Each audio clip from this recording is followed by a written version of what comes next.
Benjamin Netanyahu has been incredibly desperate looking of late. We had the UN debacle where he essentially spoke to an empty room during the UN General Assembly. And then after this, he was caught talking to social media influencers, particularly TikTokers, on Israel's essential plan to take over this media outlet for its benefit. I just want to play a bit of this. But we have to fight with the weapons that apply to the battlefields in which we're engaged.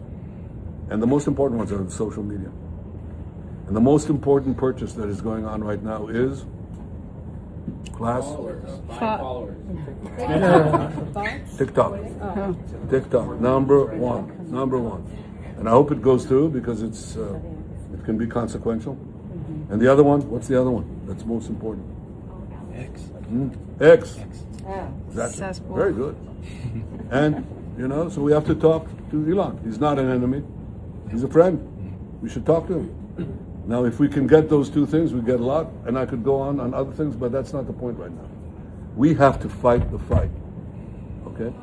To give direction to the Jewish people and give direction to our non-Jewish friends or those who could be our Jewish our friends. Are we going to succeed with everyone? No. Will there be a strong counterpoint? Yes. This whole sale of TikTok is, for Israel, a hugely important component of it waging a more effective war, because what essentially Netanyahu is also ceding there is he says fighting with the sword isn't very effective. We've seen hundreds of thousands of Palestinians be killed by essentially Israel and US and UK backed sword, but it's not effective. What's needed is TikTok and social media and the rest to be taken over. So Netanyahu's made a stunning self-indictment as usual, without meaning to. But the whole concept of the takeover of TikTok was based on a false premise that the Chinese were stealing the data of, American teenagers who were doing like dance acts on TikTok and hot takes and whatnot, viral videos, totally fake. That was engineered to get us under Joe Biden's administration. It began and continued under Trump. So you can see the bipartisan U.S. Congress and Senate working on behalf of Israel. So it was totally disingenuous. There was no Chinese threat on TikTok. And what you have now, you can see the end game of it. And so Israel's soft power has tanked, basically. It's not only tanked in the West, but it's also tanking among even the Jewish diaspora or the international Jewish community. They can no longer rely on the promise that Israel is the safest place on the planet for Jews to have a homeland, etc. And a lot of that can be held at the feet of Benjamin Netanyahu. The other thing that I think is interesting is how he appropriated the term woke right. And where that term originated from is interesting. In the aftermath of October 7th, and you had Ben Shapiro and other sort of Zionist mouthpieces flooding social media, warning of all sorts of, day of rage, Islamic sleeper cells are going to rise up and so forth. Even Charlie Kirk himself was trafficking in those same, that same sort of hysteria in the United States. And people were pointing out that if you define wokeness, or as the right does, they define wokeness as the kind of rabid, out of control identity politics. Well, there is no higher form of identity politics than Zionism. This has to be the top level of the conception of identity politics for an ethno state or a religious state, exclusive religious state running an apartheid system. That can only be described as identity politics writ large. So that's where the term originally woke right came from, was to describe people like Ben Shapiro, and then the Fox News crowd, the Jordan Peterson crowd, the Daily Wire crowd, then repurposed it, reappropriated it to point at people on the right that were opposing Israel's genocide, you see. So it was a bit of a sleight of hand, and you can see Netanyahu is attempting to do this 2 years on, which is quite pathetic, actually. And the real irony, of course, of that is that identity politics is the thing. This is the most weaponized form of identity politics in human history, is Zionism. the Zionist ideology. And they're using it as a weapon in order to try to justify one of the worst crimes against humanity of not just the modern era, but I will say one of the worst of all time, is certainly in living memory. So I think the irony of that is quite amazing. I mean, you could go on, but the bottom line is, and Naftali Bennett, former Israeli prime minister, said it the best.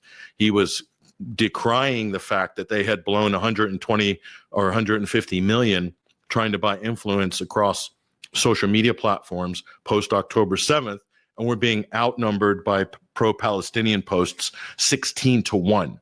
16-1. And I'll tell you, Palestine didn't spend any money to get that margin of victory in terms of hearts and minds across social media. You have 60% of Generation Z Americans saying that they are far more in favor of Hamas than they are of Israel. And I think that this has something to do with why Netanyahu sees the sale of TikTok as such an important weapon for itself in this time. What's your take on this, Larry? It goes through the broader change and revolution with respect to media narrative control. You know, I spent a brief stint during my time at CIA working on what they call covert action, how you plant stories to try to further a narrative. In this case, I was working in support of to counter the Soviet invasion of Afghanistan. And, you know, with something like that, it was easy to portray the Soviets as the bad guys and us as the good guys, even though that wasn't really the truth. But, you know, the narrative worked. You know, the three of you are really too young to remember the Exodus influence. And the movie Exodus with Paul Newman came out in 1960, 61. But it was around a lot on television during that period. And it pushed this entire David versus Goliath narrative in support of the Zionists, that they were these good, humble, just, you know, wanting to plant olive trees and feed the bird kind of people. And these nasty Arabs are running around. And that you know, when you're 10, 11, 12 years old, getting fed that propaganda, it's, you know, it has some influence. The media was much, much easier to control back then. I just used these statistics earlier with Judge Knapp. In 1968, there were a total of 54 million people that watched the three largest news broadcast stations in the U.S., CBS, ABC, NBC. Of those three, CBS with Walter Cronkite accounted for 28 million people.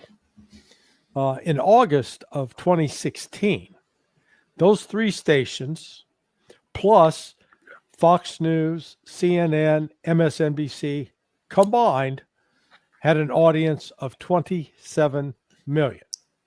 Even though the United States population from 1968 to 2016 had increased by about 140 million people. So we had far more people, far fewer watching.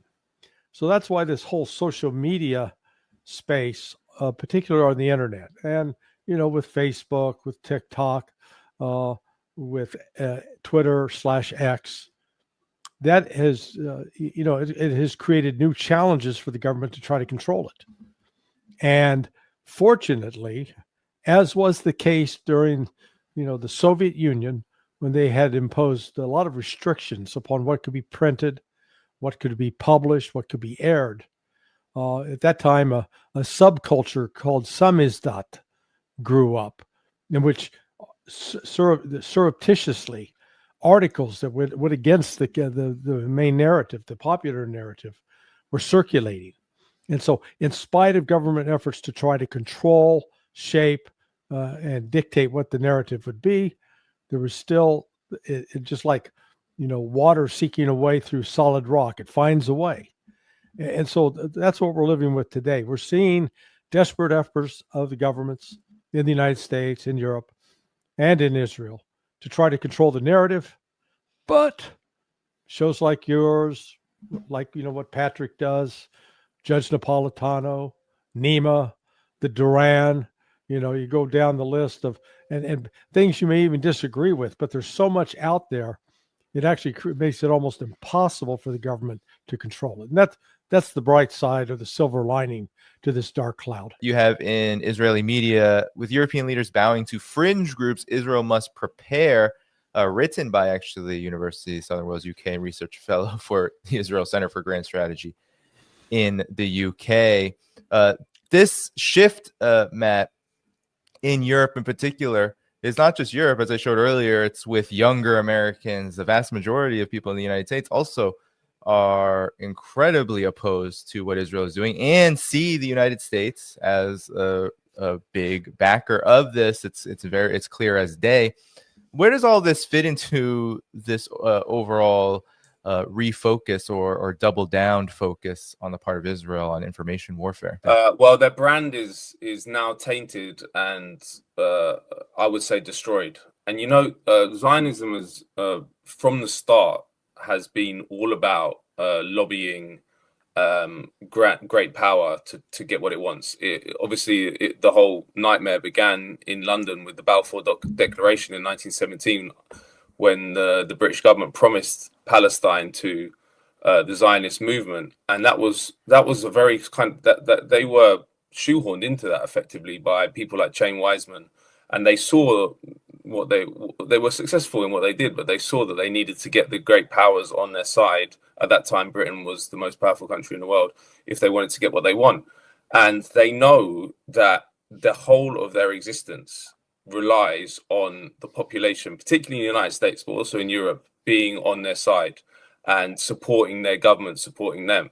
And actually, I think that has the biggest rupture with that strategy ever is now in place. And I believe it's never going to go back, because the other thing is Zionism has also always tried to market itself. Well, it markets itself different to different sectors, but it often markets itself as this progressive force. It's often linked to the history of persecution of the Jewish people.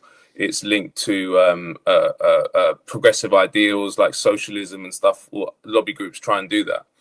But if you look at what Zionism is as an ideology and as an idea, it's a deeply regressive, supremacist, settler colonial ideology. It's not got anything to do with progressive ideals or progressive sensibilities. And that whole fantasy and mythology, even the term liberal Zionism, which is an oxymoron, and used a lot, it's unsustainable now, and it's never going back. So that's why. And actually, I think Netanyahu's going to find that out, because I actually think he's sincere when he says that he thinks that getting hold of TikTok through Larry Ellison will change will be consequential and get the population back on side. But I think he doesn't understand that it's gone way too far.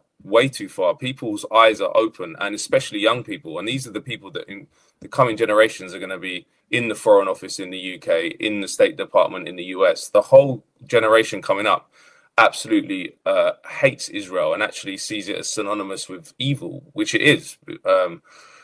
So I think that it won't work, and I think that as it becomes clearer and clearer that it won't work, then they're gonna have to go to another strategy. And they're even talking. I mean, they are aware that they've lost the world to that extent. If you listen to Netanyahu's speech the other day, where he said we have to plan for isolation. And we have to plan for autarky economically, i.e. we have to produce all our own goods because we can't trust that we won't be hit with trade embargoes. That's quite significant. And it, as I say, the whole strategy, because they know that they're a small little country, to keep the grand powers on side, when that umbilical cord, which runs from Washington, London, Berlin to Tel Aviv, is cut, which I think it will be, not immediately, but over the coming decades, then it's going to be very hard for them to survive, because this is a country of 9 million people. It's got a GDP smaller than Sweden.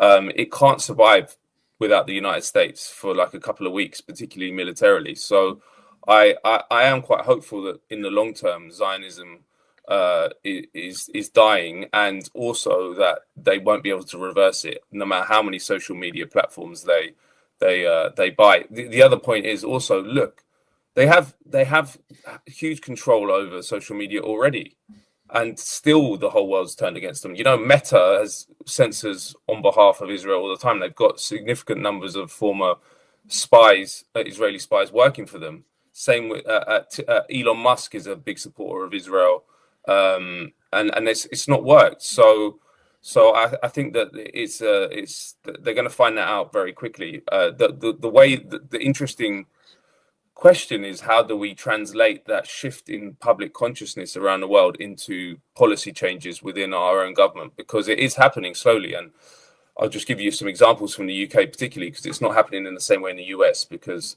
Trump is so under control of Israel. But here, just the other day, the Royal College of Defence Studies, which is the most elite UK military training school, said that they will no longer take Israeli personnel. It's the first time they've done that since it was created by Winston Churchill in the early 20th century. This is a huge, significant moment. They've also said that they're going to recognize Palestine, which I have a problem with this whole move, but it's still something that they know will piss off the Israelis, and they're still willing to do it. And this is at a time we're 2 years in. Think about 3, 4, 5 years down the line. There's going to be so much pressure on the government that they're going to have to start translating public opinion into policy, and there's nothing the Israelis can do. The question is, how does, once they've become isolated and they're running their autarkic economy, how do we actually dismantle it and actually have some kind of justice and peace in between the river and the sea? And that's another question. I can't see how that happens without some kind of holy, like existential war, because Israel has nukes. This is the important thing. You know, this is what all the different resistance groups, including and governments in the region, dance around the whole time. This is a country that has a huge nuclear weapons arsenal, and is mad enough to use it for sure. In fact, some people said that the reason Trump bombed Iran was because Netanyahu said, look, we don't have the technology to get as deep as we need to take out the nuclear facilities, so I'm going to use a nuke. And Trump was like, no, don't do that. I'll bomb with the US fleet. I don't know if that's true, but the point is that it is extremely dangerous when you have this completely insane regime. And I'm not just saying that rhetorically; they are completely insane. They killed the most amount of journalists that have ever been killed by a state in one go on record. Just 2 weeks ago in Yemen, they've massacred people for tweets. When you have a state like that is a huge nuclear arsenal, this is a threat to the whole world. It's not just a threat to West Asia. So it is a scary prospect. There are, of course, reports that it's going to be Oracle that will gain majority ownership, and it's a pro-Israel tech firm whose main venture capitalist, Larry Ellison, is one of Silicon Valley's most prominent pro-Israel figures, according to the Cradle, and has made significant donations to the Friends of the Israel Defense Forces. So there's obviously a direct connection that Netanyahu is drawing, given that one of Israel's most wealthy and largest friends will be taking control of it. What's your assessment? What's your reaction? Well, I think it goes a lot deeper than that, Danny. Even look at the UK. The Starmer government's pushing hard to implement a digital ID. And who is the front man for this project? In fact, who's been the front man for the digital ID in the UK since long before Keir Starmer was sworn in as prime minister is Tony Blair. So a war criminal, Tony Blair, whose foundation has garnered no less than $300 million from, guess who? Larry Ellison. So clearly there's an interest with Larry Ellison, Oracle, and this sort of tech empire to run the back end for databases for this new digital ID program, which basically will be ubiquitous across all systems, and centralizing a centralized node for every sort of citizen. And this will be gateways for everything: internet access, social media, banking, right to work, and et cetera, et cetera. So clearly this is a technocratic end run around basic rights and right to privacy and so forth, and it can be hugely politicized.